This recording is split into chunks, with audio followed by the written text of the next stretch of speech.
నమస్తే అండి రైతులందరికీ. ఒక వారం 10 రోజుల కిందటైతే పొగాకు బేర్లు తీసుకొని అయితే గూడెంకి అయితే పోయినాము. ఇది ఎక్కడో మీకు చూస్తే గుర్తుపట్టవచ్చు కొంతమంది. ఈ పొగాకు గూడెం వచ్చేసి ఎక్కడ ఉంటుందో.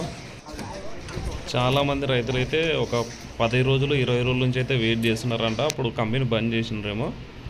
ఇవన్నీ చూస్తున్నారు కదా బేర్లు ఎట్లా పెట్టినారో. దీనికి ఇంక ఇప్పుడు రేట్ వేయాలి ఆయన.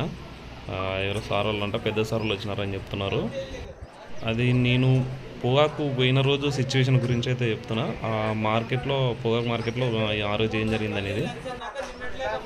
రైతులు ఆల్రెడీ 15 రోజుల కింద నుంచి వచ్చినారు కాబట్టి కొద్దిగా వాళ్ళ సరుకు అయితే దెబ్బతినింది. వాళ్ళైతే రేట్లు అయితే వేయలేదన్నమాట సరిగ్గా. 11, 12, 13 ఆ విధంగా అయితే వేసి పడేసినారు.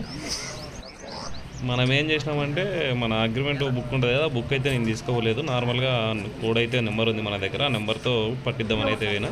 ఆయన సార్ వచ్చి నెంబర్తో వేయట్లేదు రేట్లు, బుక్ తేపోని ఆ రోజు అయితే నిలబెట్టినాడు. సరే ఈరోజు కాదులేని నేను మరుసటి రోజు మళ్ళీ బుక్ తీసుకుని అయితే పోయినా. ఆ రోజు మొత్తానికైతే రేట్లు అయితే ఎవరు వేయలేదు. అలా ఒక 2 రోజులు అయితే వెయిట్ చేసినాము.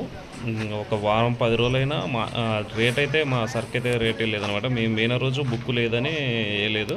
నెక్స్ట్ డే బుక్ తీసుకొస్తే వాళ్ళు రేట్లు వేయలేదు. అట్లా ఒక 3-4 రోజుల తర్వాత వాళ్ళైతే తీసుకోలేదు. మొత్తానికి తీసుకోపోయేసరికి ఇంకా మనం ఇక్కడికి వరకు తీసుకుపోయి ఒక 15 రోజులు ఆ గూడెంలో పెట్టుకొని అయినా సరుకు పోకపోయేసరికి మళ్ళీ మనం ప్రైవేట్గా బయట కొద్దిగా తెలిసిన వాళ్ళు ఉంటే వాళ్ళ ద్వారా అమ్ముకోవడం అయితే జరిగింది.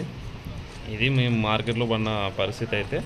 వీళ్ళు కూడా 10 రోజుల కిందటే వచ్చినారనమాట ఇక్కడ ఉన్న రైతులు. ఇవైతే ధరలు అయితే పోయినాయి, పర్లేదు ఓ రకంగా అయితే వేసినాడు. కొద్దిగా సరువులను బట్టి సరుకుని బట్టి ఈ విధంగా అయితే ధర నడుస్తుంది.